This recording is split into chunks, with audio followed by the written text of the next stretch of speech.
Good morning, Dorothy. Good morning, Christabel. Good morning, everyone, again. Thank you for joining this third and final day of the Grand Writing Challenge.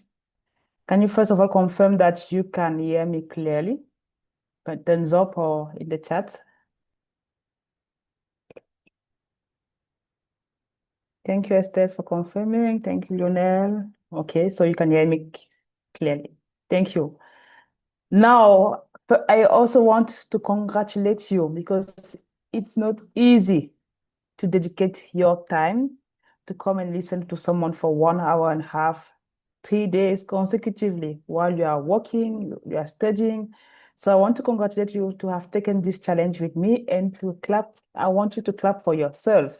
Do that so that your brain feel energized. Do that so that the energy you gain from this challenge move with you over the week, over the next year, over the next 5 years, and that you succeed to manifest your dream. The vision that you manifest yesterday, you wrote it down yourself, you create your vision. Remember that you can really have the future you want to create. You can have anything. You can have anything if you only dare to dream and then take the action to create this future. I hope yesterday you've remembered something. If yes, say it in the chat. Tell us what you remember from yesterday talk or for yesterday challenge. What did you remember? One sentence, one word. And remember also that we are playing in a game that we say, when you hear something that is good for you, that gives you value, you write God in the chat. And if it's more than valuable to you, like it's too much for you, it's creating something in your mind, you say priceless in the chat. This allows me to realize that I provide you something that is meaningful and can make me keep sharing this message to other researchers. And for those who are joining today, thank you for joining today. Thank you. Welcome, Precious, for joining today. For the new people, I can see some old names. Trismégis, welcome. Lanvin, who has Ken Sonia. Yes, thank you for joining. So today is the day three, where we are wrapping out everything we've learned to develop a concept note.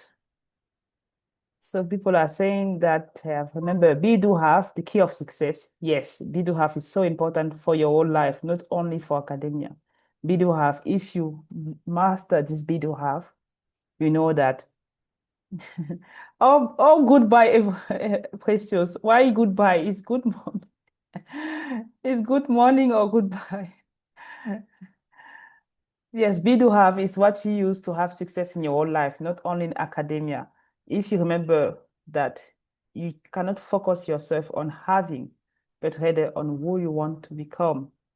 So you become someone and then you do the action that allow you to have what you really want. So that is like doing reverse engineering. You know what you want, but you start transforming from inside and moving from outside. Be do have. And also then for in academia, I've added share. Be do have share because as we are trying to secure funding, funder want to know how you are going to create lasting impact. So they are not only thinking of you to having, but also to giving back to the community. So you always have to add this share in your vision. Step for changing perspective. Who may I be? Must I be? Sorry. Why must I do? And have share. Thank you, Lionel. What else have you remembered? Those who were here yesterday, what did you remember? Loic, Estelle, Amina, I think you were here yesterday. Elizabeth.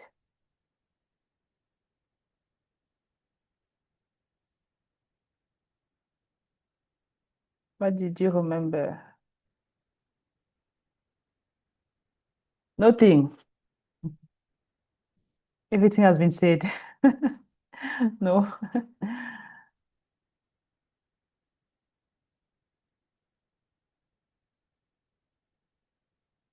Right, good, Christopher. Yes, you can write one proposal with one single idea and use it for a multiple year project. Not with multiple objectives. You can have like 3 objectives or 4 for one project, but based on the same story, you can just change some of them or change the bacteria and then have another project that is living from the same story or the same problem. And that's how people are building pipeline of projects with the same problem they want to solve. You can transform our history to build a project, yes. Why you win. Yes, it's important to understand why you win. If you don't understand it, you may not be able to replicate your success. So are you happy to finish the day 3? I was waiting for Justin because we started an assignment with Justin yesterday. I missed to share the screen because it was taking time to think. I wanted to share it back today to Justin and people who were here yesterday, like Richie, who just came, Mabel, Lionel. Yes, we also had an idea of how we can draft our problem, our proposal, perhaps our proposal based on problem we would like to solve. Yes, because if you see a problem, you are the one to solve this problem. And once, because it is something that's affecting you, otherwise you would have not seen it. Some people are seeing the same problem like you, they don't care about it. So if you see it, that means you care about it. And if it ends your sleep, that means you need to do something about it and then translate it into a proposal, a solution that you want to create to the world. And that's how you can be resilient in the face of rejection or adversity. We must be interested in a topic. Great, powerful, Esther. We must be interested in a topic and work to achieve the goal. We must be interested, not what? We must be interested instead of being interesting. Thank you. So don't look at something and say it is interesting. At the end of the day, when you don't have what you were thinking, it is interesting, you will give up and you will go and change and change and change and change. That's how people can make 10 years changing topics because they're looking for something that was interesting, but they should focus on being interested on the topic. So thank you for the great recap. You did everything yourself. Clap for you. I'm not a bad teacher, apparently. So people remember some stuff. So I'm not a bad teacher. Thank you for sharing everything and what you've learned. So I will share before I'm starting the day 3 what was or where we stop with the topic of Justin. Because if you remember the engine that I've developed with my team wanted him to be interested because he provided a topic and he wanted him to be interested by providing why he has chosen a particular topic. And the AI then remained to think about what he say as a justification. Can you see my screen? Can you see my screen? Okay. Yes, you can see the engine, right? Okay. So that is the answer that Justin provided yesterday. It's a pity that is not Aaron. Is he Aaron? No. So that is the answer he provided. He has chosen a topic, if you remember well. He has chosen a topic. I have not changed any single thing. When I say I've answered, he said, no, you have not answered. You need to know why does it matter to you now? That means why are you interested in this topic? And he provided a rationale of why he's interested about it. I just copy and paste it. And now from the topic he has chosen what this engine that is turning the story into a fundamental research idea was supposed to do was to give him an idea that could be fundable from a funding perspective, if you want to apply to a grant, for instance. And he has chosen a small portion of what the engine proposed. And the engine now proposed the full title of the idea or the full research idea. Still, has nothing to do with the full application. It's still an idea. And then a kind of research vision. If you remember that you did the narrative, from that, the engine provides him a kind of research vision from the next 3 to 7 years, as you can see. And then identify the research challenge 1. Remember this Excel sheet, right? Challenge 1, problem 1, delayed child diagnosis. Children wait for hours before receiving basic tests in many Nigerian hospitals. Impact, miss infection, wrong treatment, preventable death. If you remember this Excel sheet I did, some people may not be able to think properly and write this Excel sheet. Do I still have it open? I don't remember. I will see if I can still show you this Excel sheet so that people who are not here can figure out what I'm talking about.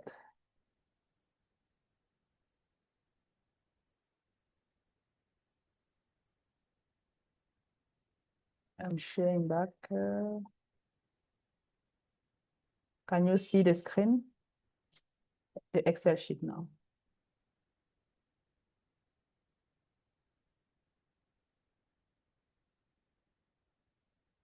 Okay, so this is what someone was supposed to fill in yesterday. Some of you provided a research vision yesterday as you were talking, and you were supposed to unpack this research vision in the problem one, the challenge one you see, the current reality as the world is, the impact it has, and then do the second one and the third one, and analyze all the knowledge gaps you see as clinical impact, economic burden, political crisis. These small chunk of information are what you use to fit your concept note for a grant. These are what you choose to select which call should I go for or not.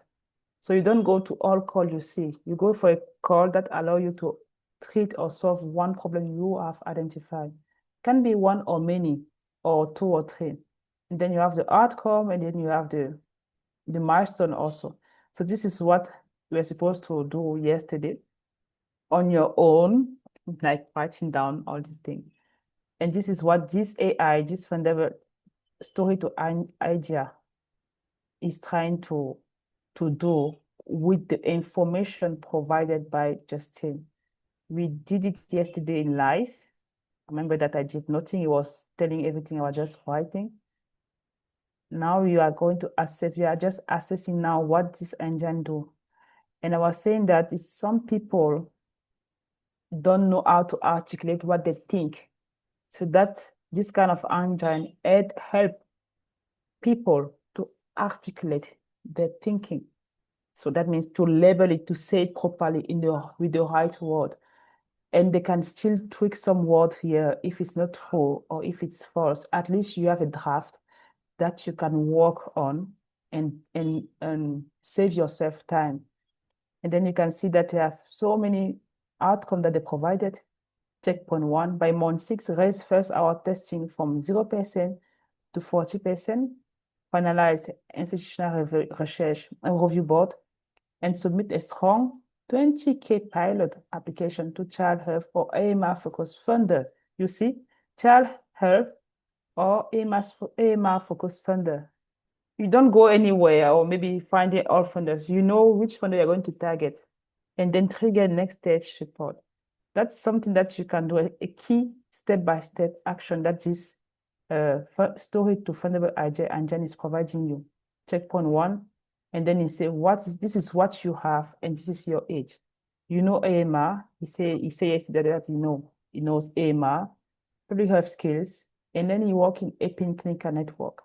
He say it is unique because you combine technical knowledge with direct access to implementing site. Remember that yesterday he talked about implementation science, that he is doing implementation science. I've not told that one to the AI, but the AI realized that everything here is about implementation science. And that's how he started now to shape his mind and his vision according to what he has as skills. So don't go and move elsewhere like you are just following people. You should be aligned with the kind of impact you want to create. And when you are aligned, and then you know how to create the step to take in your application, when you are going to receive the question to share your impact or to provide your article, everything will be linked already. You won't try to make them link because everything you are taking the step data in connection with what you are really you are really interested about. And you are taking all step one after another. So the funders see that you have a clear path of where you are going. And the future you are trying to go to, they can also see that with you because they have seen your progression and they see that you are really clear in what you are saying. If you're not clear in yourself, your application will not be clear. That's why people are telling you that the application should be crystal clear. It's not that you're just writing it is clear, it's that everything you are saying, from the title to the end of this application, to your story, your CV, everything should be clearly aligned. So that is an example of how this engine can help you do the same thing if you need help to think, to process your idea. And normally at the end of that, you take this one and you give it to another engine that I'm going to pause now because I can see that many people have joined, and I'm going to now do the presentation of G3, where I hope those who have very well followed and do the homework have a clear understanding of the problem they want to address in the next 6 months. That means because the concept note is just 2 to 3 pages, you can write it in 2 hours. So normally, from the vision you have, you know what is the burning problem you can directly solve today. Even if you are a master's student or a PhD student, you can solve something as soft today. And at the end of today, I hope you have a structure now to write the full concept note. And you can do that on your own self without me around, but you have the structure. The structure, again, has not been provided elsewhere by someone else. You won't see it somewhere. You won't see it somewhere because this is something that I've learned from my own mistake, as I mentioned before. Are we ready for this day three, final day 3? And we have a winner at the end of this session. Hey, Justine, you came back. You were talking about your topic. I cannot see people ready. It looks like people are not ready. I can only see Loic, Elizabeth. The other are not yet ready. So let's wait for people to be ready. Christabel is ready. Okay. Yes, you are, Rachel. You are. Okay. Let's move. I passed through the recap. I passed through the recap that you did a powerful recap yourself, so I don't have to bother you again with the recap. For today, to write, remember today we are talking about the concept note. How do we move from the idea we generated yesterday to a funded proposal or concept note? The 3 things you have to remember. The take-home message for this day is just 3 words. Take-home message of these 3 days is 3 words. You have to remember 3 words today, so that this word should guide you as you are writing your concept note, as you are applying for any kind of application to secure funding, to level up in your career, or to have another impact in the community. These 3 words are hero, struggle, and solution. Hero, struggle, solution. And I'm going to explain to you now what does this hero, struggle, solution stand for. Since you want to write your concept note, and today I'm providing you with the structure to do that, so that you don't make the same mistake in your application, especially those who have having rejection before. So the hero stand for, the hero stand for hook, evidence, relevance, outcome. This is usually required. I have to close this thing. This is usually present for useful when you are writing your abstract, executive summary, or lay summary. Do we usually have abstract, executive summary, or lay summary in any kind of application you have applied before? Have you seen some of these before? Abstract, lay summary, or executive summary in the grant you won before, since many of you have won grant before. No? I cannot see your hands if you are raising hand.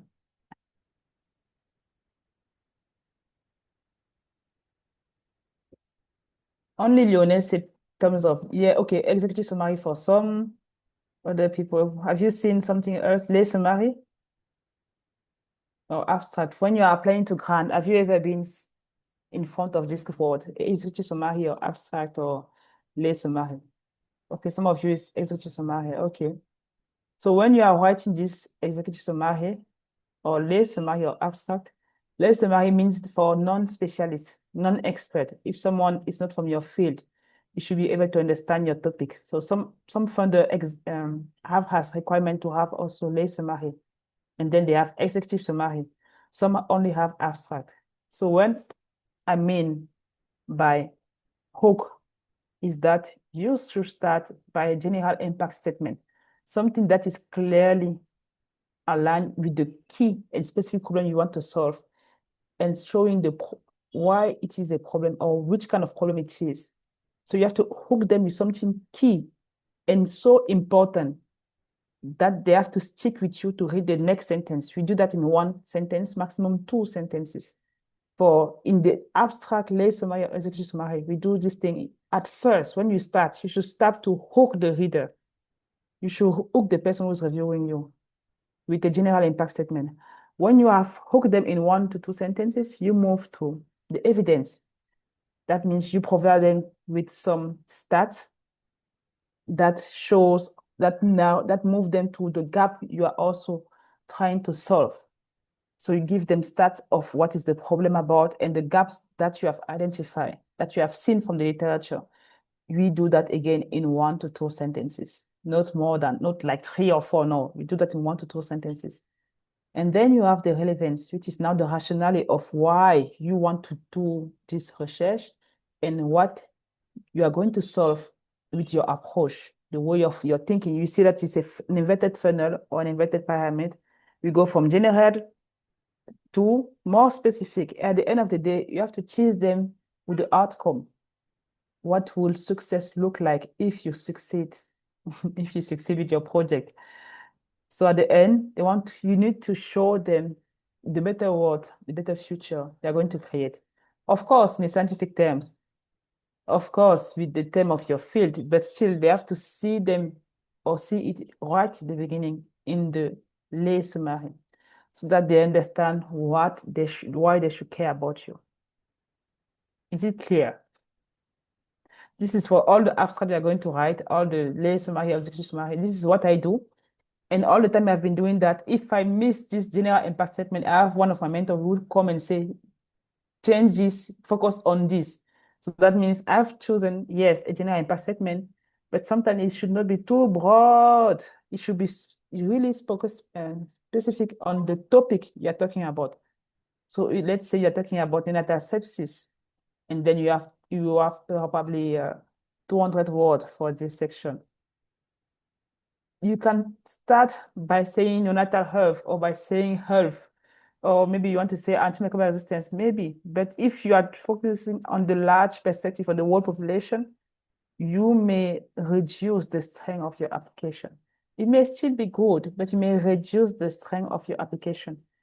Especially, it is difficult to it's just so difficult to write in 2 sentences. It is. There are some funders who tell you that they only want something in 1 sentence or 2 maximum, even the aim. They are telling you that because if it is clearly enough in your mind, you should be able to remove useless words and give them only what is crystal clear.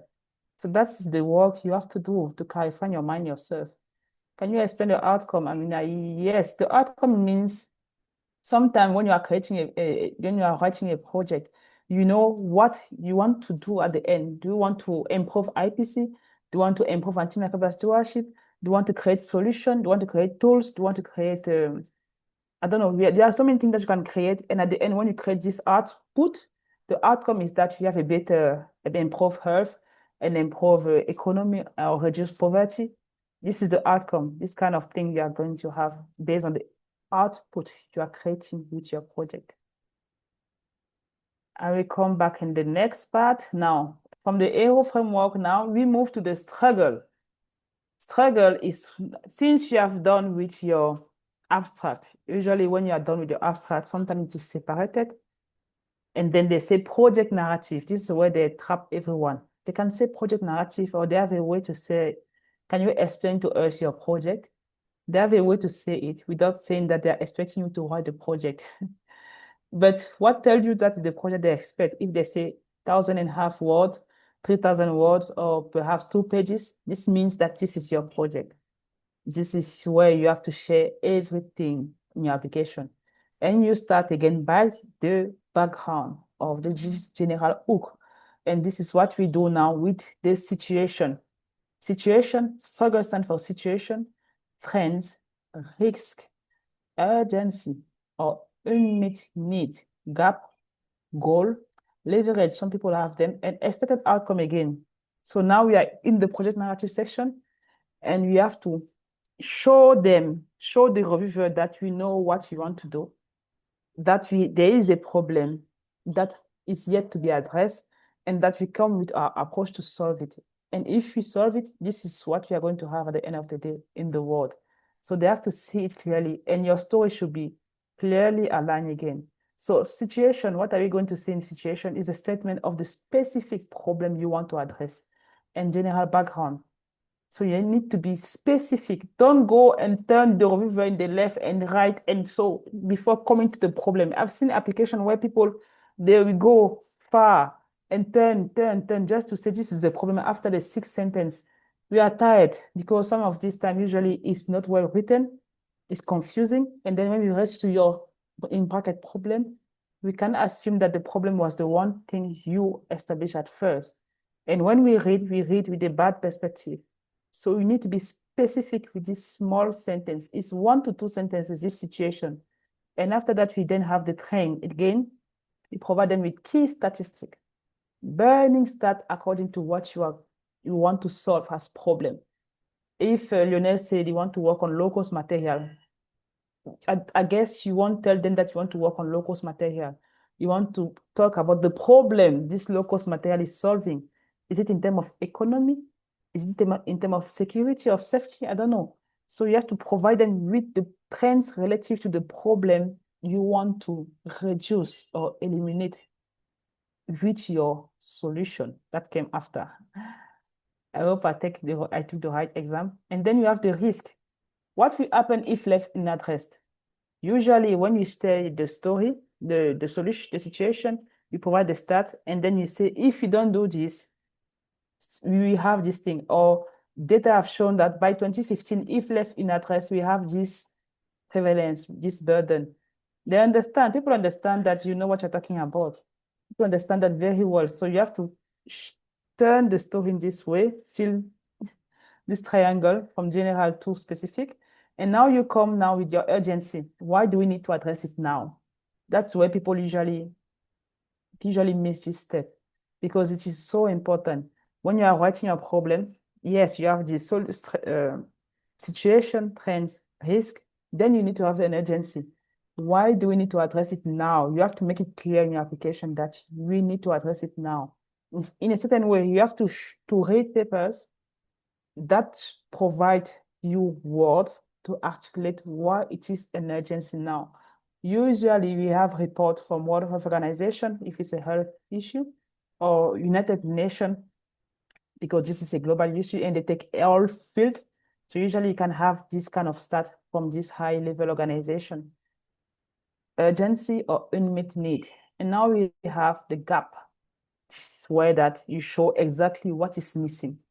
Exactly the perspective I was talking about. You have to establish the knowledge gap and how you want to fix this knowledge gap. We always need to have this kind of information in your application right from the beginning, not when in the method. No, you have to be in this kind of funnel also. The rationale for your project and what gap you are going to address. After that, you have a goal. It can be your overarching goal. It can be a synopsis of your overarching goal, which is kind of purpose of your research. You provide it in a sneak term, except they give it to you later, or you still follow the same structure. The goal or the overarching aim should never be far from the rationale. They are always close, because once you establish the knowledge gap or the real problem you want to solve in your application, you then provide the rationale. Why is it important? How you are going to do that? And now the goal, the purpose of your research. And after that, you have your leverage and expected outcome. Leverage is your uniqueness and the key advantage for this project. Usually, or not usually, sometimes you can have the chance that you have something unique that other people may be missing. I've been awarded to a grant with a funding recently. Even twice in my institution, I have been awarded to different funding just within this year. We did everything this way, the same structure, but we added a leverage, something to show that you are able to deliver. The first application that we won, it was, I think, 85,000 euro. right at the end, before showing what you're going to add as the specific objective, we provided our uniqueness. We explained how this relationship that we built was new, yes, but was linked to a project that was ongoing, where we had students already having data and where we are just continuing the process. This is a unique leverage you can have. I did the same thing in the application I won recently. I mentioned that I'm doing something brand new, but the fact that it's brand new is not an issue because my lab, my institution, is located 150 meters from the healthcare settings I'm targeting. And the partners I'm working with is a partner that is existing since 5 years with my institution. And we have a basics of genomics expertise existing. I'd say all these things after providing the goal, objective, everything. And now I provide this to the reviewer to make him realize that don't read my application like it's too risky. I know it is risky, but I have some asset that can be leveraged to make sure that I can deliver what I mentioned. And then at the end, I give him the outcome. That means I gave him the asset to minimize the risk. And then I say, this is what will success look like if I manage to do this project. We have a real-time genomic surveillance and tools in healthcare settings to prevent neonatal infection. You have to give me example if you want me to help you to assess yours. So this is how we use struggle in this pyramid. So all the time you are writing a proposal, think about the audience, because most of the reader, the reviewer, they are lazy or they are busy also, and they will not respond well to a poorly organized or poorly written or confusing proposal. So you need to follow first the guideline provided by the grant, but sometimes, even when they provide guideline, you need to have this aspect in your mind, like providing key heading, even if they're not said out loud, you need to provide them yourself so that it gets better organized. And you need to make sure that you give to the reviewer what they want. Because if they feel that something is missing, even if you think that you put everything, they will not score you well. So everything a reviewer can anticipate in your field, you need to make sure that you provide it to them in a clearly way. And they should see it everywhere. Sometimes they don't even see it, even if you tell them. Even if you wrote it somewhere down, they will say that they have not seen it. But even me, it happened to me sometimes. You wrote it somewhere and they have not seen it. And they say they have not seen this element. So you should have emphasized it more. And some researchers, Przewalski and Solomon in 1995, said that reviewers read with three questions in mind. What are we going to learn as a result of the proposed project that we don't know now? That means the goal, the aim, the outcome that they want to see. Why is it worth knowing? This is the significance. And how will we know that the conclusions are valid? This is the criteria for success. And we go to the method. And the style that you are going to use, of course, you have to make sure that with everything you are writing your application is, how can I say it, will have a resonance on the reviewer. If you are writing being upset, or maybe with a lack of confidence, they will feel it in your writing. You will use words that shows that you are not confident yourself. But if you are writing like a confident scholar, researcher, as an individual who is fulfilling your career, who is determined to create a better future, they will also feel it. So they can tell in your writing style if you are a worthy person to invest in or not. So you will use and you will follow the convention of your discipline and use the style that they want, but also allow your voice and your own personality to come through your application. That's what we also tell as storytelling. That means you are writing, but you are letting your emotion and your drive live in your application. If you don't do that, even the competitor, when they will use some of this word, they will add this storytelling in their application and they outclass you. They will outclass you because they have added something that you have not added. So they get remembered by the reviewer. So if you hear something that is new to you, that provides you value, you do like Estelle, you say gold in the chat, or if it's too much, you say priceless. And some people are doing gold and priceless together. So remember that if something is new, you let me know that it's new and I'm happy to continue. So now that you have done with the struggle, which is an inverted triangle. Now we have the solution. We are still in the section that we are designing our concept note. Once you are done with setting the stage and showing the reviewer where you are going with your project, now you have to invert again the triangle and provide them how you are going to do that. How are you going to do everything you have mentioned them? The first thing is the study design. When you go there, you have to provide them a study design very briefly with all the information they need to know. After that, you have the overview of the approach, and then we have the logic of your approach.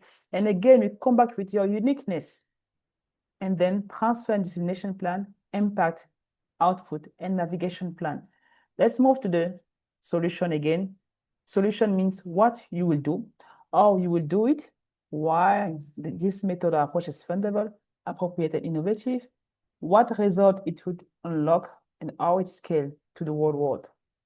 So S, strategy design. Inside here, I start here with the specific objective because everything you are writing in your aim is living in the specific objective. You have one aim, usually maximum of 2 overarching aim, but usually it's one big aim, and then you have the specific objective. And everything you write in your specific objective is linked to your method. Whatever you say in your specific objective will be having repercussion in your method. So I studied the specific objective in the study design, type of study, study population, sample size and sampling strategy, study setting, ethical consideration, and data sources. I'm sorry if I miss those who are doing humanities here because I may not know, I don't have a good understanding of how humanity science are processing their research. So this is mainly for maybe scientific fields or STEM fields. This usually apply all together. Maybe for mathematics, it may not all be true, but this usually is for scientific field. If anyone here is from humanity science or science, I apologize in advance. I don't know if the same thing apply to you, but I guess most of it can apply to you. So the S stands for study design. You need to provide them with all this information, all of them.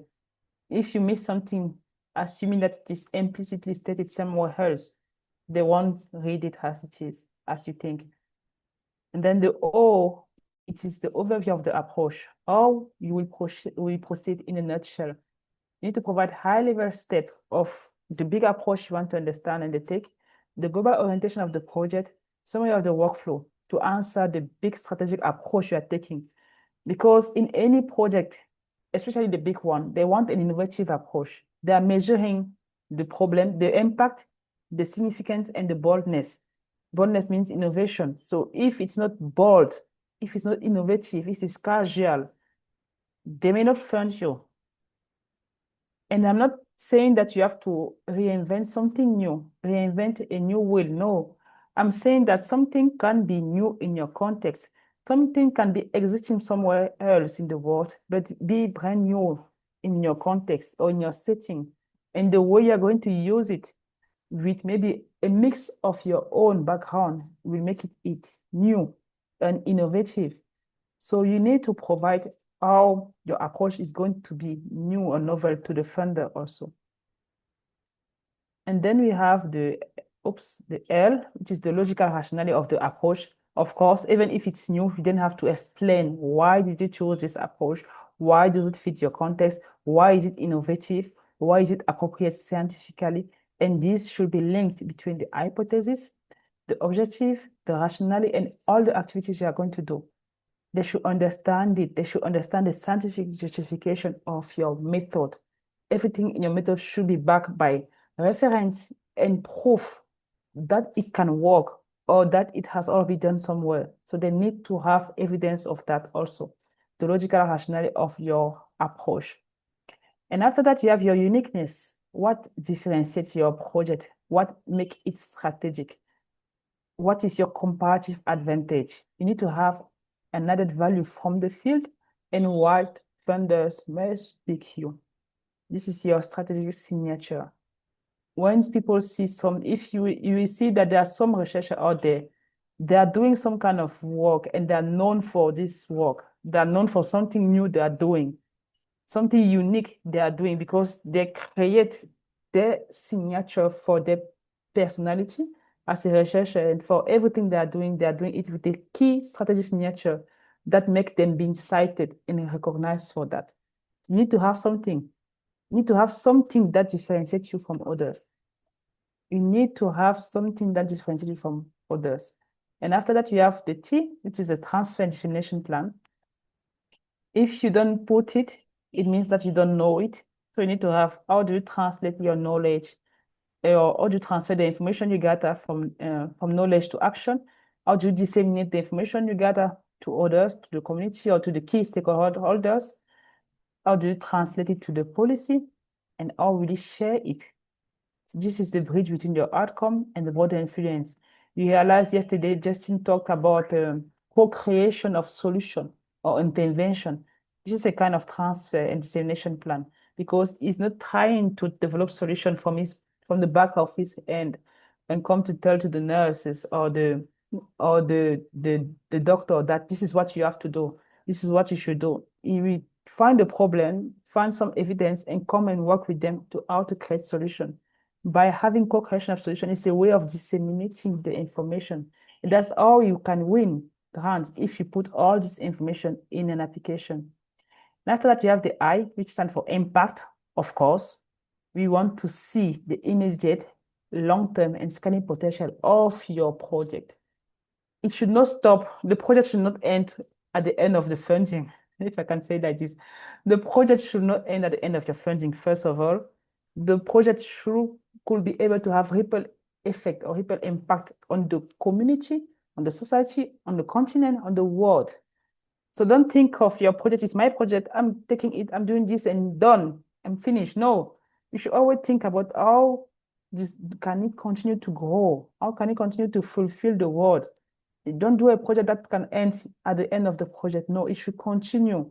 So you need to provide immediate outcome, long-term outcome or impact, advancement of knowledge for the scientific community, for your institution, for the community or the public health, and even for the world, as I mentioned. So everything, this is especially important for very big projects like the Wellcome Trust or EGCTP, all these big projects, they always need scanning potential. Some of them are even requisite to win the grant. For small project, when you have it, like estimate, when you have this kind of information, they knows that you are ahead of other people and you are more likely to win than those who don't have this kind of section. And after that, you have the output and deliverable. The output is different than the outcome. Output is the tangible information or tools or data that you get at the end of the project.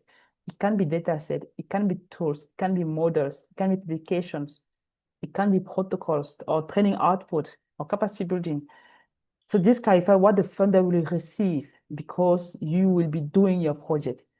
And if you are very well aware, those who have won grant, when you win, they always tell you that this is how you should you should acknowledge us in the publication or in any kind of training, any kind of publication you are doing, because this is the output they receive. This is what they gain. They only gain the recognition that you give them. And if you're a great leader, you may have a lot of it and they will receive great recognition. And that's how they get to be known again. And they have more support from other philanthropic individuals. And then the N, which is the navigation plan. Same year, if it's a small project, they may ask you work plan, timeline, and people may find it like it's a waste of time. But if you don't do it well, they will reduce your marks or score, and you may end up not winning the project. You should always have work plan, timeline, risk mitigation. That's what people usually forget, and budget. The entire work plan, the timeline of implementation of your project, the milestone, the key milestone in your project, the risk management strategy, which means if you're not able to identify any risk in your project and that the reviewer is able to find one, they will just reject you because you are lying yourself, you are lying to everyone that this project is without risk, while there is no project without risk. At least even your health as a researcher, if you die, it is not a risk that they're taking. So there's always a risk in a project, and you should always be putting at least one or two risks or do a whole risk management strategy. This is compulsory for Marie Curie Fellowship. They want a whole risk management strategy for each point of your project, even the training plan. And then you should have the mitigation measure. How do you make sure that this doesn't happen? At the end, you have the budget, which should be aligned with everything you want to do. And this shows then fundability, feasibility, and professional execution. That means you are very well confident of what you want to do. And remember that they assess everything in connection with the title of your application, with the aim, with the hypothesis, with the objective. Everything here should be linked together. All right. And now this is done the struggle. You see the struggle that feed the solution. You move from the struggle like this, and now it's feed the solution that go down. If you remember this structure as you are writing, you are dramatically increasing your chances of success, because this is what I've been using. This is what we are following in my institution, and this is how we can really win grant predictably. This year, someone applied to, I think, 7 grants, he won 5. They were not all big grants, but at the end, he got a 120K within a year, 12 months of applying only the same principle every single way. He was focusing on the right funder. So that's how you can also do that. And I call them this arrow. You still remember the arrow framework, right? The arrow struggle, the arrow find a struggle, for you to remember that easily. The arrow, which is from the execution, the abstract, the executive summary, or the lay summary. It is very important, because from the lay summary, usually you can be rejected. So I'm not telling you that because I want to waste your time. From the lay summary, you can be rejected. That means you don't even proceed to the reviewing stage, because people reading your application at first can be people who are not non-specially from your field. And if they don't understand your problem from the lay summary, they just put you aside. They don't have to think. They are receiving 1,000 applications. Do you think they have to think if it's worth pushing to the reviewer or not, while you can have a reviewer? No, they will just push you aside. So that's why I'm showing you this arrow framework. The arrow, find a struggle, and then you find a struggle, you then find a solution to the problem. Struggle, arrow, struggle, solution. That's what you should remember today. Arrow, struggle, solution. To write your concept note, to write a fundable concept note from the fundable research idea we've developed from your own story. Don't take someone else's story to make it in your application and say, it is going to work. Maybe if you are strong enough to connect to the person, or it may not work, and you get depressed at the end if you replicate it countless times without the structure it requires to win. At the end, I forgot to add that you should always have, someone was saying to me, where is this people place coming in? So we have the struggle, the solution, the arrow, which is somewhere here because it is usually aside. We have also our team, yourself and your team technical feasibility, and the places, because all of these things, struggle, solution, should then be linked to the place where you are doing your research and to the team. That means the context, your institution, the relevance, your institution, and the team means yourself and your collaborators, the co-investigators, the researcher, everyone who's going to do the project. They are balancing the hourglass as you were seeing it balancing like this. You were seeing it balancing like this. These are the people who are balancing it, making sure that they can really implement the work as defined by the funder.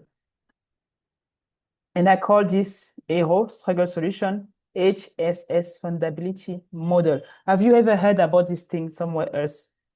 In any grant courses you have been taking, have you heard about any of this term? Have you been exposed to this kind of explanation in all grant writing courses you have been taking? Because it's the same thing that they are telling you to do. It's the same thing that you have been exposed to, but not in the way that is understandable, not in the way that allow you to see what is from inside. Because me, I'll say it again, I've been rejected so many times for any kind of reason that all these grant writing courses, they can't articulate it the way someone can understand it. So what I'm telling you is that you need to make sure that, first of all, your own self is aligned with who you want to be. Your own self, that's why we did the day one. You have to be aligned yourself to who you want to be in the future, and make sure that you do the action that are all aligned to the future you want to create. And that's how now then you are going to your application. When you're telling your story to the funder, because they're asking you, what is your career goal from 5, long-term career goal, welcome trust, long-term career goal. This is 5 to 10 years. Short-term career goals, 2 to 3 years. They're asking you this question that I've asked you. And they tell you, what have you done since you were doing this thing? And you have to articulate again this confidently. And everything should speak the same language. And that's how they make people win, because some of you are going to this workshop, never win, or you win, but you cannot replicate. But those who win, they understand it properly, and they do that again and again and again. That's how they are winning, winning, winning, winning, winning. Even my mentor told me that they have just aligned themselves and positioned themselves so that they answer to the funder request. That's what they did. And that's what I call the HSS fundability model. It is aligned 100% to Wellcome Trust, NIH, UKAI, EGCTP, Marie Curie, and all other funders you want. They all do the same thing. They all assess it in the same way. They may not tell the same thing, like they may ask questions differently, but at the end of the day, they judge the same thing. Some of them have their preference, like a Recherche fund. They awarded me for the early career award, and then I wanted to apply for the big one. They said, okay, we are funding mostly, for instance, randomized controlled trials. If you don't have randomized controlled trials, your story could be good, everything could be good, but we are less likely to fund you. Wellcome Trust can say that that is good, but you're not funding community. You're not funding for community work. Go and see someone else. They won't tell you who, but I can tell you, go and see, for instance, UKAE, NIHR, which love communities work. But at the end of the day, they are processing the information in their holistic representation, not just your application, not just you as a researcher or your supervisor and mentors. They are processing the whole connection you create and the future impact you can see. And they take risk to bet on you to create the future you desire, that you help them solve the problem they want to solve. So that's what I wanted to tell you today. Find the things in 3 steps. Why should we care? Hero. What exactly is the problem, the struggle? How will you solve it, the solution? If you've seen all these things, make sure that you tell the story in a clearly aligned way, not trying to have so many buzzy information. They don't need it. It needs to be crystal clear. Crystal clear. If you follow this HSS fundability model, I'm sure that you will dramatically increase your chances of success. And if you don't do that, and you hope for a better future, and you pray that the outcome is good, that the outcome be great, hope is not a strategy. Hope is not a strategy. Hope is not a strategy. Say it with me. Hope is not a strategy. If you to submit your application without having any strategy, you are going to wait to be rejected. It's not a strategy. You need to have a strategy, a clearly defined strategy that you follow. And once it's working with you, you just repeat the same strategy again and again. Is it painful? Yes. Pain is inevitable. You are going to be rejected. To do the effort, you have to take to shorten the sentences in 2 sentences or 1 sentence. It is very, very painful. It is so much painful. Pain is inevitable, but suffering is optional. Suffering is optional. You can decide to suffer and stay rejected and stay without funding. You can decide to have this pain that create a better future you want. I pause there for now. And take some question.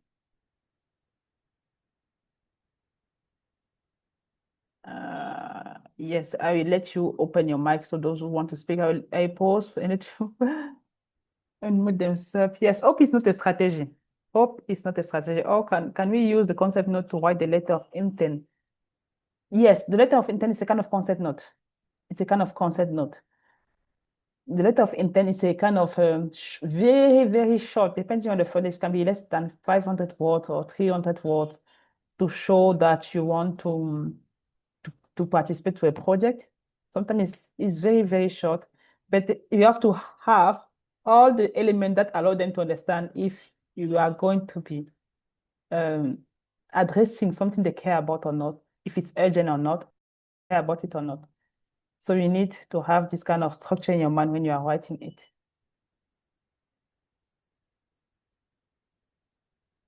Any other question? I think you can open your mic if you want.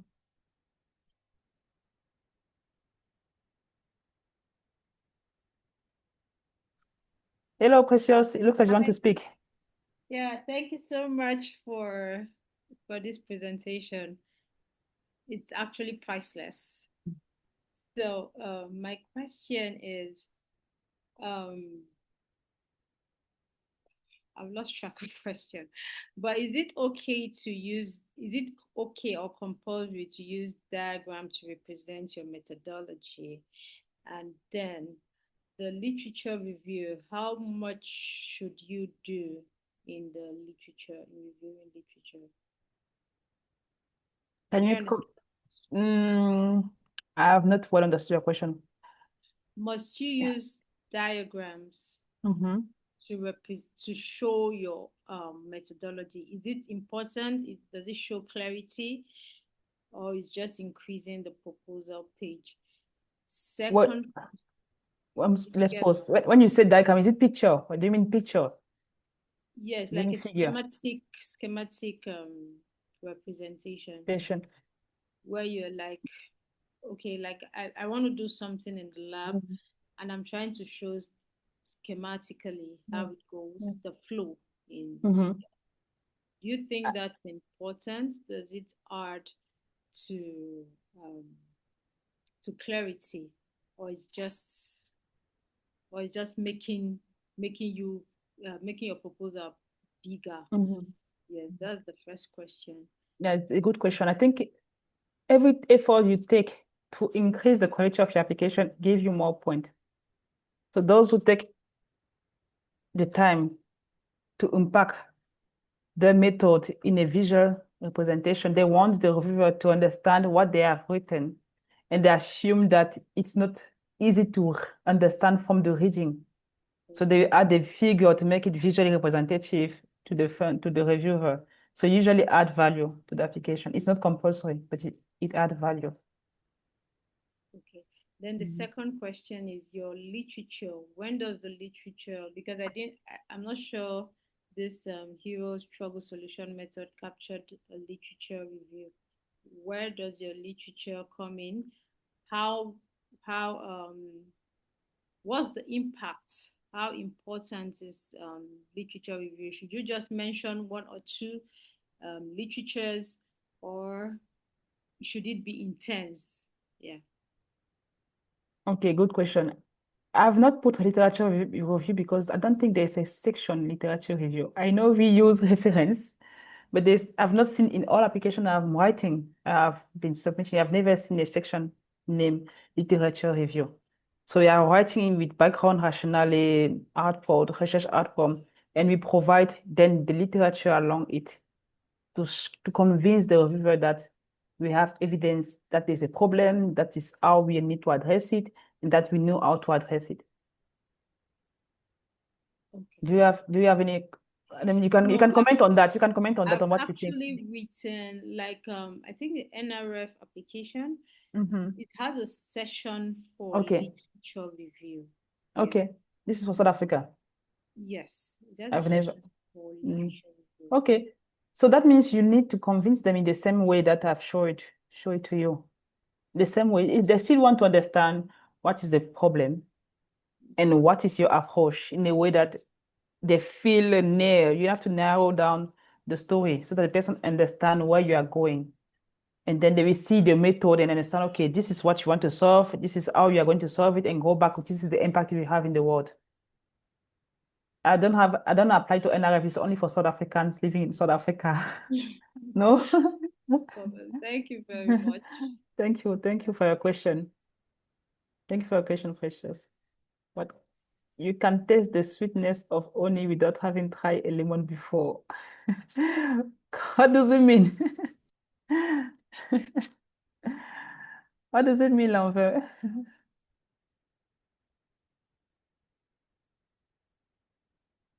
I got the S. Yes, Trismégiste.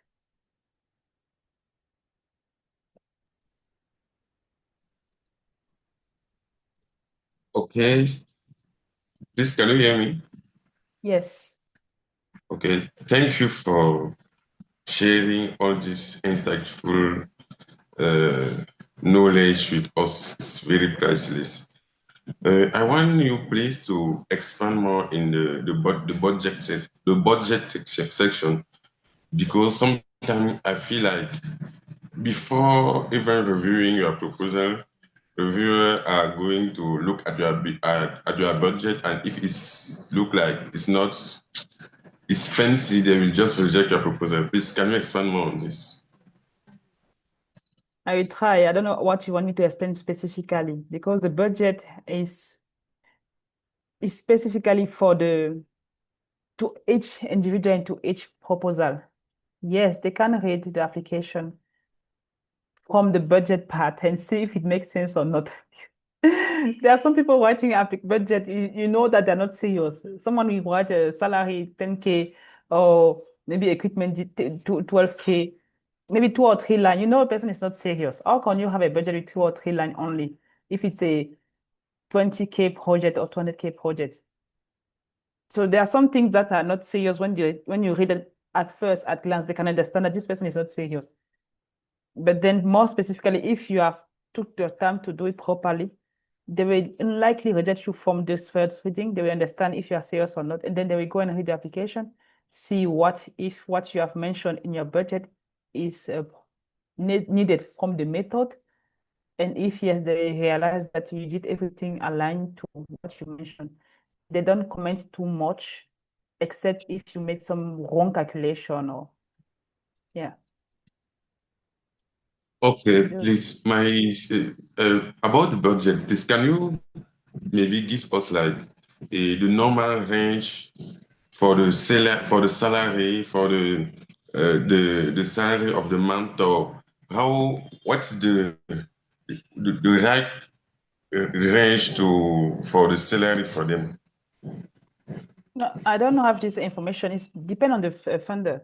This depends on the funder. I can't have this information. Some funders say that there's no money from the PI, there's no money from the mentor supervisor, especially those who are, if you remember the funding model, those from the early career stage get started funding in academia, of course, get you known, get you learn, get you trained, get you skill fund level that you are learning yourself. So they don't give salary to the PI or to the sponsor or mentor at this level. Some of them can give to the PI only.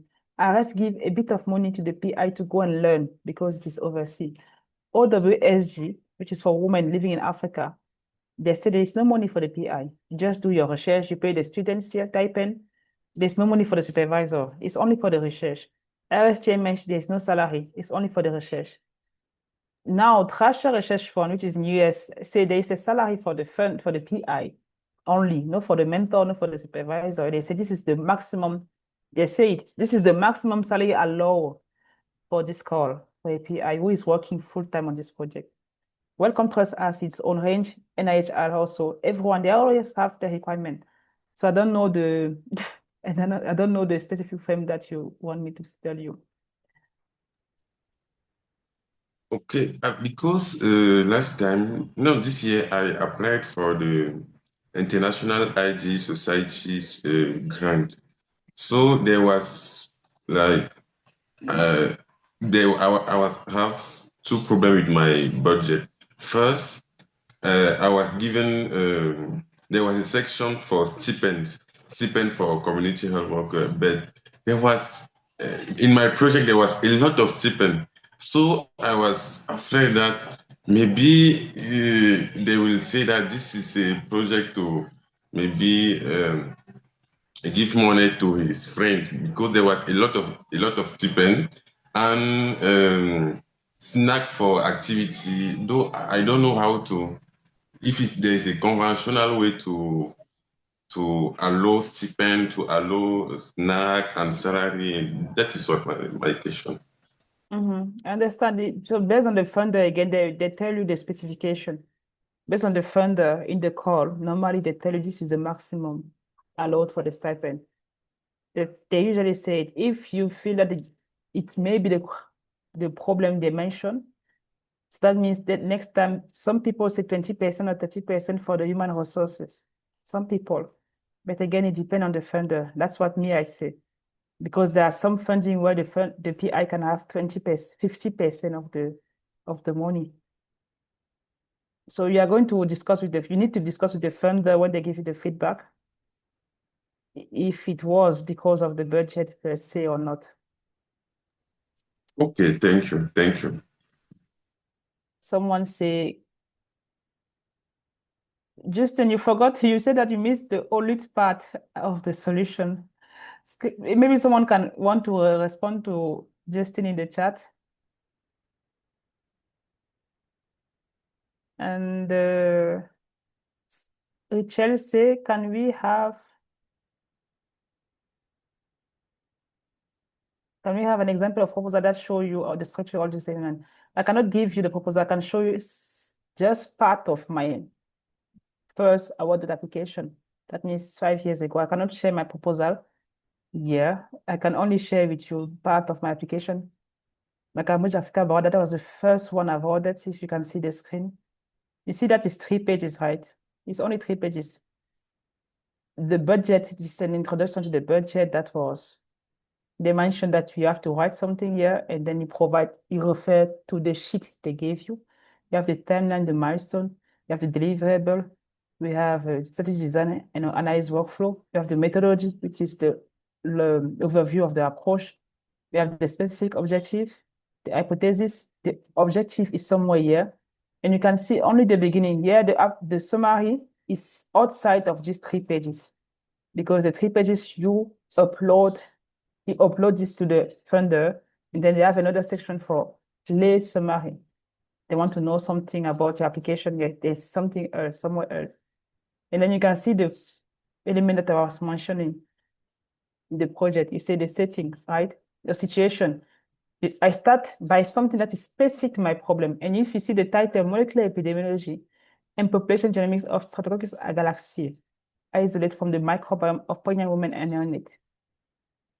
I start with the specific problem I was talking about. The problem is not neonatal sepsis or so. The problem is this pathogen that I'm talking about. So I start with the pathogen directly, explaining then situation, what is it, and then I give stats.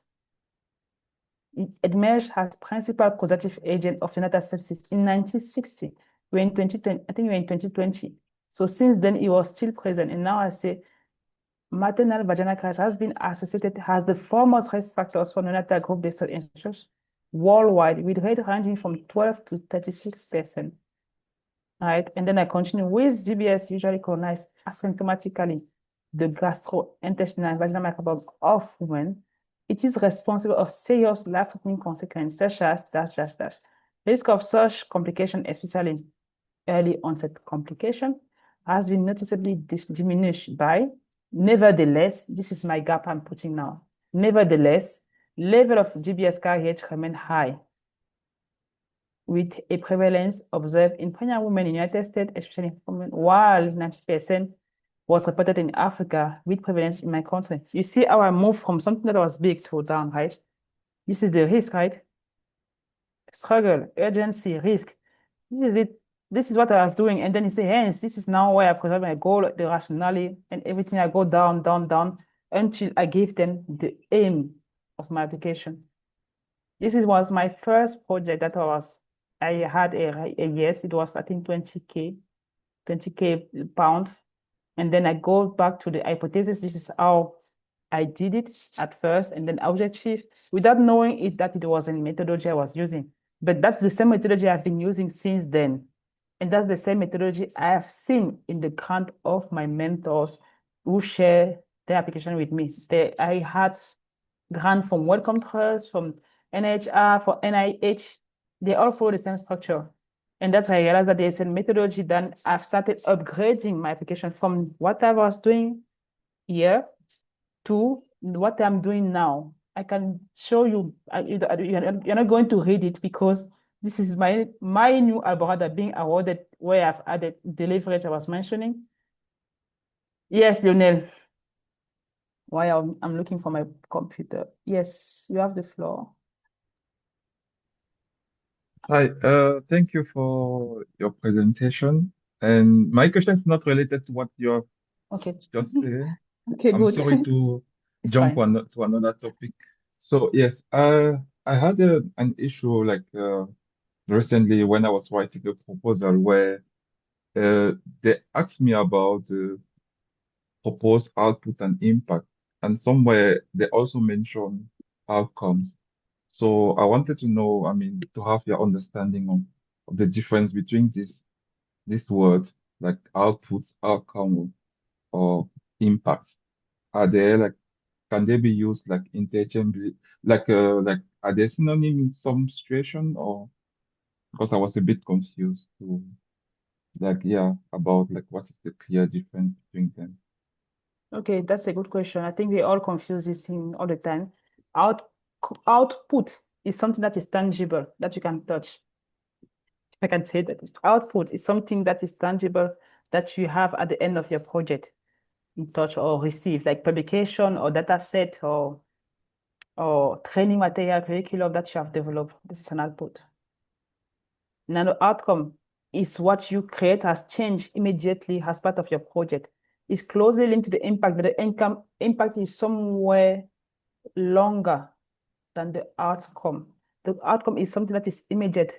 If I want to assess group-based autococus in mothers and babies, or if I want to see if I clean water, do we have a change or not?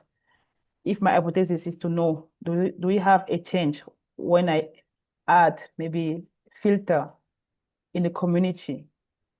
And then at the end, I realize that it improves health of babies around using it. This is an immediate outcome. This is an outcome. The impact can be that people will have water for longer time. People will have maybe the chance to live more healthy, or don't know. It's a bit longer for the impact. Outcome is immediate and tied to your project. Output is something tangible that you are going to do and give to the funder at the end of your application or of your project. Okay, okay, thank you. Can I ask another question, please? Yes, quickly. Yes, so the other questions was regarding the risk assessment in your project. Do you have like a recommended like document or methodology to do that? I don't have something I can share with you immediately. I have something that I've developed and is living in some of the resources I've shared yesterday. Yesterday, yes. That is inside there. So I don't have a framework. I don't have a framework for that yet. But I know you have to ask yourself. It's something that is good sense. You have to ask yourself, what are the risks that I'm taking when I'm doing this project? What can happen that can prevent me to do this project? So it's like a good sense, you see. Okay, thank you. You're my pleasure. So Sonia said, do you mean that when you are requested to write 3 pages of project, you should include? Yes. Or else, except if they gave you a sheet somewhere else for the timeline or for the budget. If they don't give it to you or somewhere else, if you don't have the opportunity to provide this timeline or budget or this risk, then you should put all of them. You should put all of them in these 3 pages. Find a way to put them in. They should be clear. I can't give you all the example, Loic. I'm sorry. I shared my screen already for one problem that I've mentioned, the Alborada one. So you have to you have to try to apply it to your own application. Also, you have to try to understand the framework and apply it to your own self, also to your own application. So this is what had as our just recently. I should not share it too much. So you have this, this is the title. You can see from the title that it is something that is relevant to neonatal sepsis. The problem I want to solve here is neonatal sepsis. And I start by neonatal sepsis is a significant health challenge in Africa, which is compounded by the escalation of antimicrobial resistance. Those are neonatal sepsis and AMR. So I start by stating the situation. Then I give key burning statistics. In 2021, I give the data about neonatal sepsis associated to AMR in Africa. And then I provided, again, the information babies who develop sepsis may acquire high-risk and resistant bacteria within hospital, particularly ... Yet, now, this is where I want to provide the gap. Substantial gap persists in our understanding of neonatal sepsis, thereby allowing ... And we have this, we don't have this, and this is what I want to do, the goal I want to do. It's not really my aim, but it's the goal of what my project will be talking about. And because I know that they don't know my approach that I'm proposing, I have to explain them this approach first of all, because it's something that is new. So I try to explain it to them first, my approach, so that they can understand while reading it. And then I explain it, my leverage. My leverage is that my institution has established itself as the leading hub of bacterial AMR and One Health in Cameroon and Central Africa. It has incapacitated in genomics through acquisition of dash, dash, dash. And this is true. I'm not lying. It is a reality. We receive genomic capacity from this institution. And then we are furthermore linked to an hospital which is located at 115 meters of our centers and less than 10 kilometers of other healthcare institutions. This is my leverage. I even added what me I'm doing and what I've even tried to receive. Some people don't have the chance to have the leverage, but when you do have a chance to have a leverage, you have to put it. You have to put it to break the mind of the reviewer so that he realizes that this is something really, really serious. I should read it really, really confidently to realize what they want to do, to assess it with a good mind. And they say, this is what we did from the first Cambridge Africa Alborada, since this is also a Cambridge Africa Alborada, now 2026 or 2025. We focus on this thing and we realized that it was not Gobi streptococcus, it was Enterobacterialis. And now we want to build on this data to propose tangible solution. Simple. This is the same struggle I was talking about. I did not change any single thing. And then I go back again in research question, objective, methodology, study design and analysis, workflow. I provide every single thing, deliverable outcome, budget, timeline. And they have a sheet where they want you to add other elements. When they don't have a sheet, you have to provide everything together. Even the risk, you have to provide the risk inside there as far as you can. So this is only that what you can do also to turn your application into a fundable proposal easily. So is it okay now?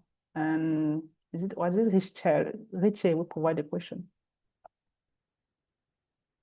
Yes, thank you, Dr. Louis, for the floor. Yeah.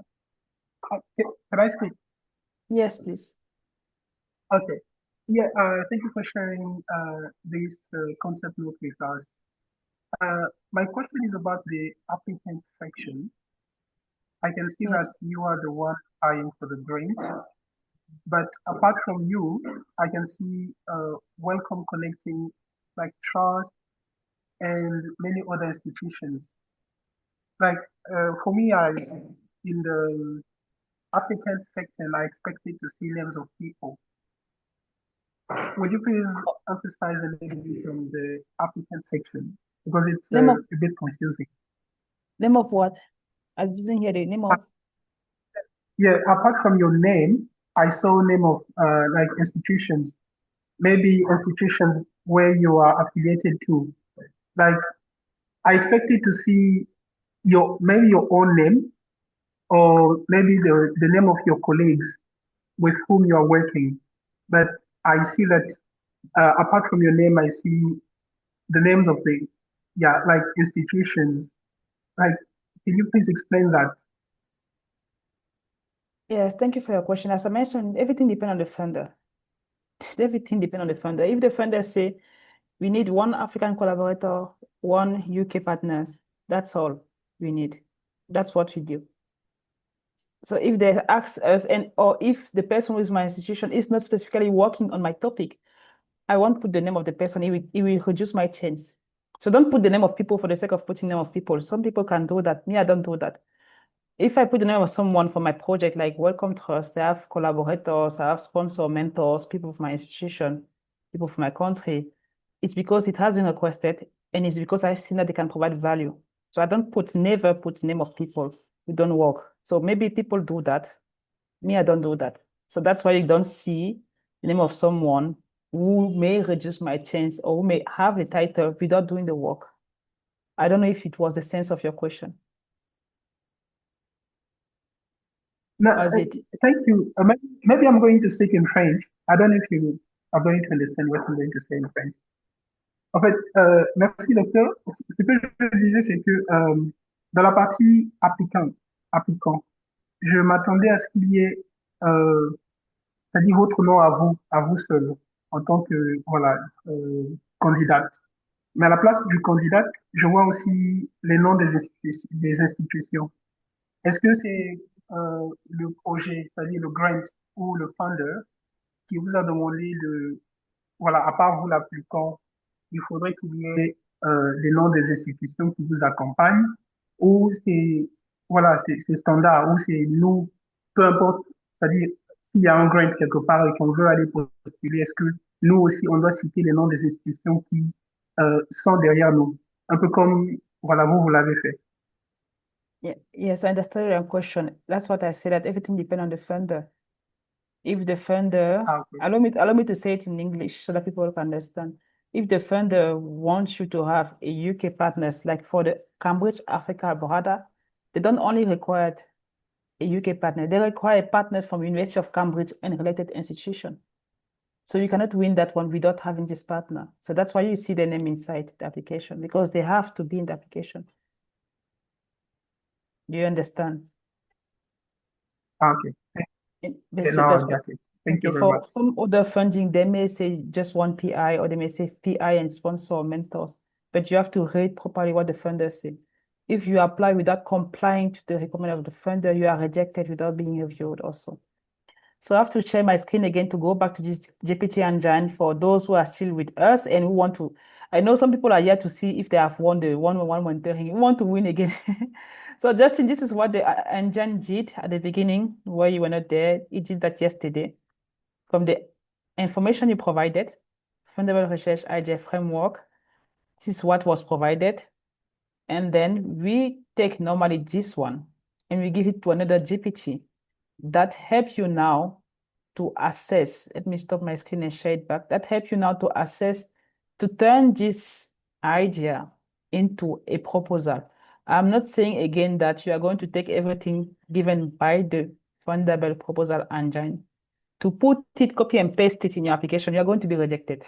It's something to help you to think, to process your idea, to have idea that you can use to propose to your collaborators and that you can use then to shape your real project. So when you do that, normally you are increasing your chances of success and you are making yourself crystal clear, because sometimes you use it to process a lot. So you need to have an agenda that can help you process this information also a lot. And if you are going to miss what other people are winning. So there will be one winner for the Next Generation Research Leader Award, and we will have also the other maybe also winner if you are still here. Ifeo Luwapo, I can't say your first name. We say Akambi. Akambi is easier for me. Sorry if I did not well pronounce your name. No problem. Thank you. I think we can have I don't know if you're in the group, WhatsApp group, and you can GM me also, respond to an email. I can share with you some link if you are interested to get something. Okay, sorry, I'm not on the WhatsApp group. Can you drop the link, please? I missed the first 2 days of the training, Okay. but I've really learned a lot today. Thank you. Okay, my pleasure. Do you have a question why I'm sharing my screen to show the second part of the engine? Do you have a question? So this is the second thing.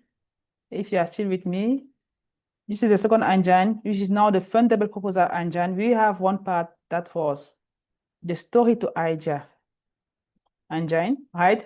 Justin, this first part was going to deep on you to understand what is your story and what idea can we generate from your story. Because usually people take stories from, they read here, and there, and then they say, this is what I'm going to do as my research plan. But this is not the best way to have a lasting impact in your career or without having a lot of effort, because you are relying on someone else's vision, which is not your real vision. But I'm proposing you to rely on your own vision, what you really want to create, and contribute to creating it without having to burn out to know it. So Justin, you are early career researcher, right?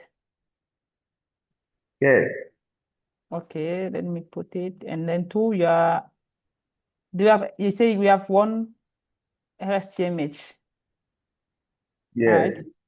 I just give this information and normally he's going to ask me the information that you did yesterday. This is what you received from the first prompt. I will give it to him and he said, tac. And it's going to think and give you now a kind of structure to get your proposal. Not like ChatGPT is doing it, it's giving you first the hypothesis, because we need to have a good hypothesis when you write your application, because everything relies on your hypothesis, and then your aim, and then your research question, and then your objective, before having the skeleton that you can use to then polish, feed with reference, feed with knowledge. So this is what he proposed, like 10 candidate hypotheses, introducing a structure of first-order analytic workflow to increase the proportion of sick children receiving targeted tests within 1 hour compared with usual care, clear triage triggers, embedding a first-hour protocol into routine workflow to improve coordination between triage, nursing, and laboratory teams, providing frontline staff with a simple visual workflow, increase adherence, rapid testing, and early availability of the rapid diagnostic shift. First-hour protocols, structure workflow. You can see that I will take one randomly, right, Justin? Yes, let's take I will, one. I will take or one and two. see. And you see, I took six. I think it was like implementing a first-hour protocol improve detection of serious infection compared with existing in-structure diagnostic practice. So if you have 1 hour protocol to improve detection of serious infection, normally we should improve diagnostic practice. It's okay. It's going to write now research question linked to that, because people usually don't know that the hypothesis is linked to the research question. So they write an hypothesis and they write a research question that is not linked to the hypothesis. You are already out because they should always be linked. But you can have multiple versions of research question. So from your own hypothesis, you can generate multiple research questions. And then it is up to you to decide which one is more aligned to what you really want to solve, what you can really do immediately. So you can take again another one, maybe all those introducing a first hour diagnostic protocol, change timeline accuracy. You can just take the one and see, and see what is happening. You see how it is processing differently than ChatGPT, because this one is trained to help you understand your problem. You can even tell him that I don't like it, maybe I want this, and I will give you the overarching aim, because it has to be at your level, because when it's too much elaborated for a small grant project, they will know that it's not you who have written it, except you are too old. That means you have been working on the ground for long, and you came back on the field later on. You already have project, you already have data. They can accept the fact that you have a big thinking, while maybe being a master or PhD level. But if you are someone coming freshly from school, starting your career new, and then you write big idea, they say, no, this is not you. It's your big boss who wrote this application. So they will say, no, this is not you. So they can bet on you also. They say, yeah, you are lying also. So they provide the overarching aim to evaluate whether a structured first-hour diagnostic protocol improve the timeliness and accuracy of detecting serious infection among children in a Nigerian district hospital. That is very simple. And that is what we mean by clear, because it comes from your first story that you provide. It's not deviating. And then you need to have specific objectives that are smart. Usually we start by something that is less is superficial, that description, or according to the Bloom taxonomy, we start with something that is very highly surface level, to measure baseline and post-implementation time, to analyze workflow, to evaluate, and then to identify operational enabler. Does it look like you? Does it look like something? Yes, it is some precious. It's something that I've developed to help researchers think and speed up their time to process the concept note. Some people are not able to process their mind properly. So we have two engines, the one that is called story to fundable research engine, fundable research idea engine, which is here to take your story and to turn it into a fundable research idea. And then we have this second one that takes this idea and turn it in a concept note. So now you say, okay, let me know if it's okay, if you are happy with this aim and the objective, and then we want the skeleton for you to then to build on it. And I just say, okay, and then you build on it. Don't take it and put it somewhere else. Take it, continue to work on it, refine the sentences so that it looks like you, add references, add value, change some word because some of these cannot be the one that you want. So I put against STMH, small grant. Like you are still doing it again. And when you do that properly, normally it's going to help you to win time. And remember that when you edit it, once you edit it, it's no longer AI generated. Once you take it, you change word that does not look like you change word that looks like AI, you give it to a collaborator to review it, it's going to change stuff again it's going to remove stuff. It's no longer AI generated because it has not been improved by a human being and it's accepted from funders. It's accepted even from journals. And that's why when you submit it, they ask you if you have used this thing. And they say, if you have used it, are you able to confirm that you cross-check the information provided by the AI?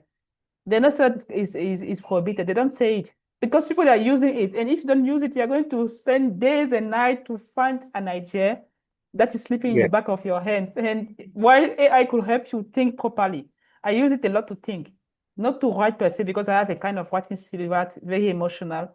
And then sometimes to shorten text is also good. But still at the end, even when it's shortened, you still have to put your hands to make it be you. So it has written your project title, implementing a first diagnostic protocol to improve early detection of serious childhood infection at a Nigerian district hospital. Is it not a fundable research title, this one? When you look at it, can you not give the money to the person to go and do it? Just from the title. Tell me. Yeah. You can do that, right? You can give the Yes. money to the person. You say this is something that someone should effectively test in Nigerian hospital because people are dying. Babies are dying in Nigerian hospital. And in fact, we need to improve diagnostic protocol. You see, so this is something that is really fundable. It's not like, and they give you less summary. It's something that people could understand in lay term. He's not using complex term. And when he do, is try to explain it. And then he say, this is a scientific abstract that you also call executive summary. He give it to you, but you can take it and then try to adapt it to your own source. That's what we do. And then you say background, gap, rationale. Remember that even in the application you are writing, in my welcome trust, they say background, I always write problem myself. Sometimes I say knowledge gap and rationale. So the two sections are linked for me. There's something that, so you have to add aging so that the provisional reading it understand where you are going. It does not have to guess that this is the problem, this is the rationale. No, you should make sure that everything live and it's clear and it's linked to your own story. Then you have the hypothesis, the research question, the aim and objective, which is good. And then you have a quick methodology. It's not going to do that for you. Don't ask him to do the method. It's not on the ground with you. Now you have to add how specifically you're going to do that, which particular settings. You say happy network, we don't know which one. You need to add exactly how you're going to process it in key term. Some people take this output, they take it and put it in the application and say, okay, I've submitted the application. No, you should then polish it. Use sentences, you now make it complete because there are still things missing here, like inclusion and exclusion criteria.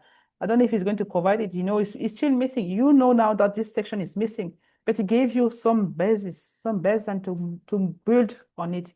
And then you save yourself time also. And you have also some kind of expected outcome and impact, milestone and checkpoint, funder alignment. This is what it's telling you regarding to your LSTM master is going to do a kind of assessment. And then you say you have to demonstrate. You demonstrate, hey, my expertise, or you have access to this site, your frontline experience, and then you provide how you are going to use this project to win other grant. Does it make sense to have this kind of application to help you? Is it something that can make you work smartly and effortlessly? Because I promote effortless work. Yes. So great. I'm happy that you enjoyed. I'm happy that you enjoyed the session. Those who want the link of this thing has been shared in the group. I will share it again. Someone asked me the group. I have to check it. Has been shared in the group. Is something that I did for another program that I call Recherche Will Lead, where I was sharing people how to become a researcher will lead, how to share your story, how to share your application, how to build a fundable pipeline, because you should not apply to one grant and then go and sleep. You should apply to multiple grants and maximize your chances to win at least 1 or 2 per year. When you do that, you also plan for the next year. and then you can have 100K won within a year, within 12 months, or more, because me, I want 200K, no, almost 300,000 K within 18 months, because I won more than what I was expecting. I was expecting 1 out of 5. I won maybe 3 or 4 within 18 months. So you just have to understand the principle, understand the process, implement it, repeat again and again, and you pay the price. You have to pay the sacrifice it takes to win this kind of grant. And do we have any other question before I try to share the link of the WhatsApp group for those who are not in the WhatsApp group? We are still going to receive the link.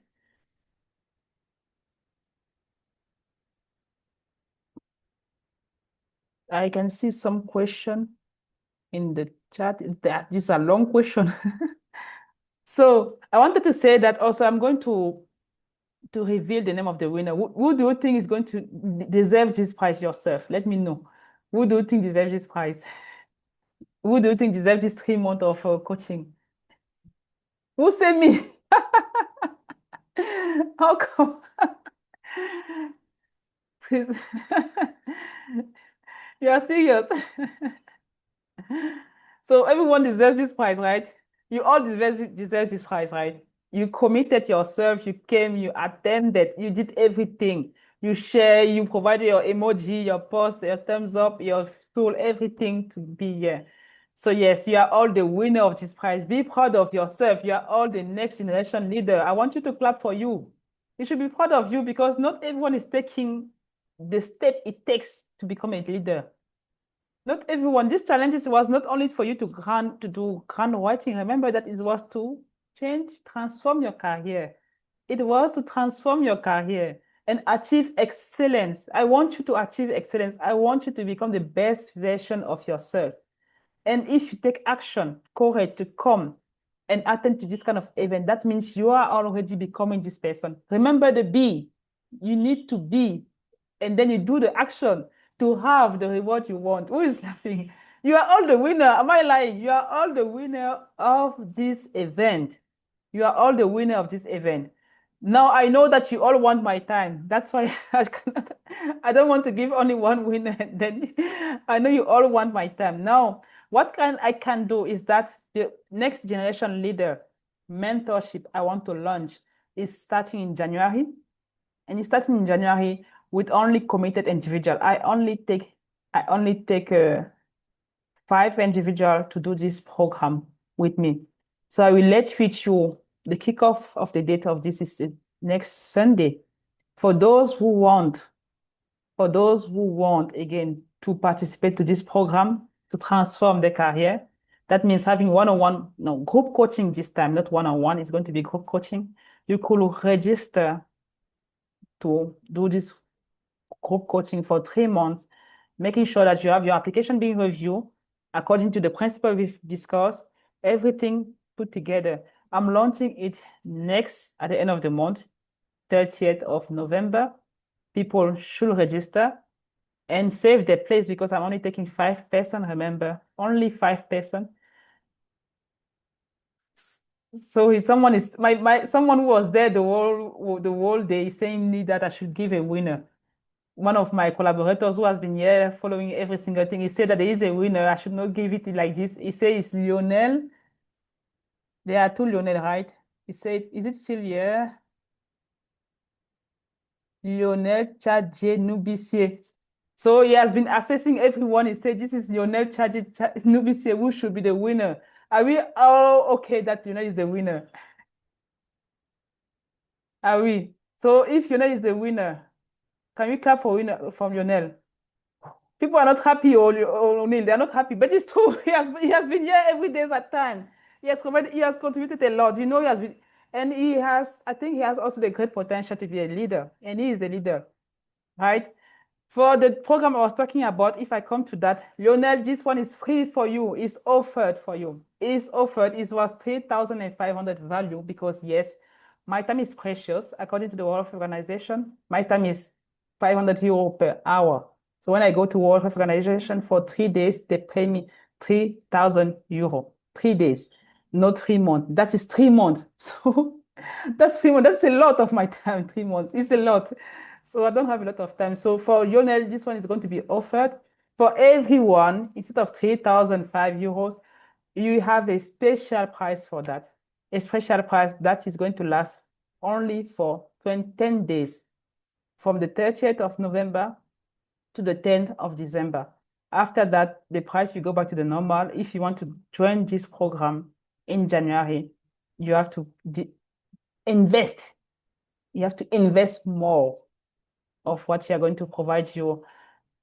In the group, in the WhatsApp group, I share the WhatsApp group list for the Elite Research Accelerator or for the Research Will Lead program, which has the GPT engine USO, because it's not just living there, it's living on the program that I call the Research Will Lead. So you have the replay of this session that's explaining you all the concepts that were not discussed here. And then you have the engine provided, the two engine, and the Excel sheet to allow you to fill also your information, your research vision, everything you need to become this researcher and take the action you have to take today. I'm sharing you again this information in the WhatsApp group via email so that you take action, so that you become the best version of yourself. Because I truly believe that if we all try to become the best version of ourselves as scientists, then the world will be better for everyone. Then you will reach sustainable development, because if you want sustainable development, everyone should be changing. Everyone should be leading the change you want to see. Not only one person, everyone. And everyone can do that. You can all do that. So the program is only for PhD and above, not master student, please, not PhD student. PhD holder and above, because we need people who are able to give it back immediately to their student. Yes. Do you have any question I have not answered? Please let me know. If you still want to discuss, I'm still here for maximum of 15 minutes. If you still want me to answer some question. So, Lionel, are you happy for your price or not? If you're not happy, you can still offer to someone, please. I'm very, very, very, very happy for the prize, of course. And thank you. Thank you for all the insightful presentation.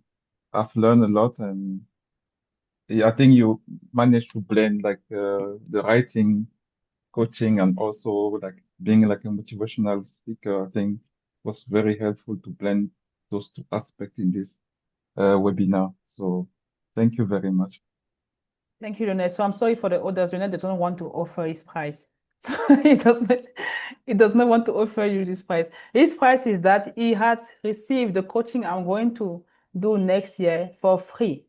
So he's not going to pay to have it. So, but other people, we have to, if you want to onboard and have this mentorship and benefit at the same moment like Lionel, you have to invest some kind of money to receive this mentorship. Is it clear now, Trismégiste? You can let me know if I've... Okay. Yeah, it's clear. Okay, great. So I'm sharing everything. For those who want all the free stuff, I don't have, do I have any other free stuff? Let me know if you want the free stuff, please let me know. Who want free stuff? Who are here only for free stuff? Raise your hands. No one. Someone told me that free stuff are sweet. Who want only free stuff? No one want free stuff. Because if you want free stuff, you can still follow us on YouTube, where I share all this information, on LinkedIn also. I hope, O'Neill, can you share the link of YouTube, of the YouTube channel, of my LinkedIn pages? You can also follow me there. Connect with me on LinkedIn. I answer to everyone normally, and I also message people who join me. Please message me if you want to follow us on LinkedIn, on YouTube, on TikTok, everywhere. We try to share the maximum of knowledge. In YouTube is principally in French, but we do have some content in English, especially workshop webinars like this one. You are going to receive the replay of this program on YouTube. So make sure you take it and you start to push pause and implement the tasks we discussed. Elizabeth, you had a question. Apparently, I have not answered your question. Are we still together, people?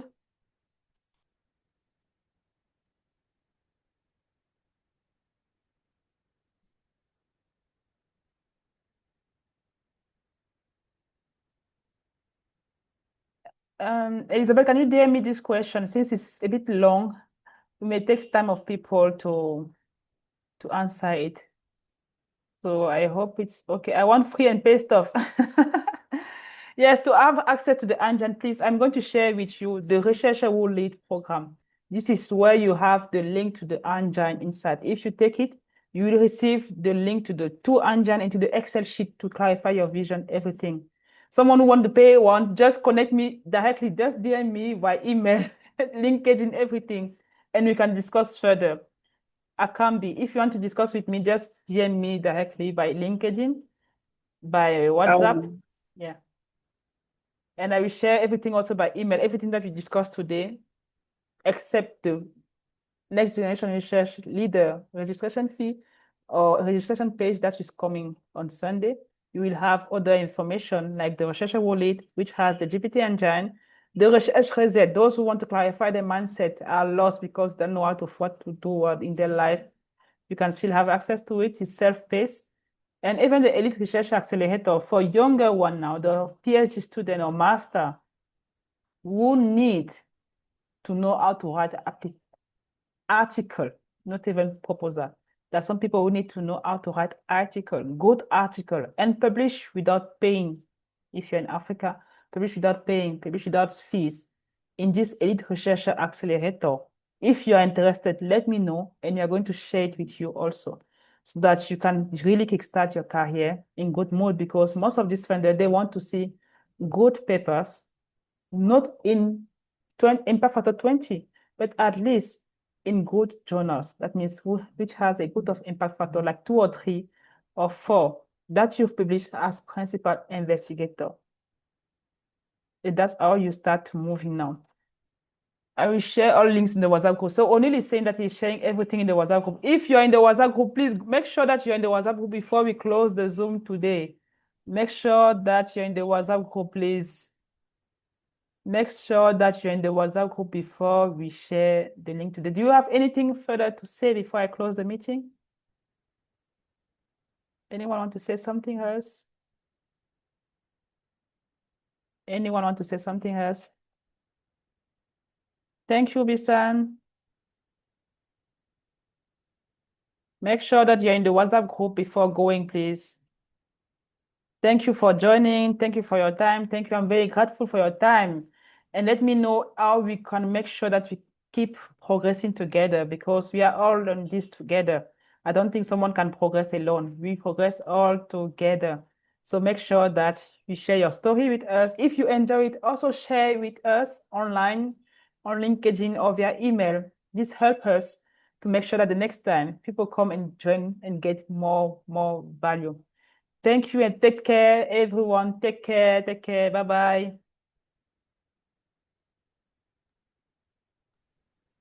Bye, Doc. Bye-bye, Bye-bye. everyone. Bye. Thank you.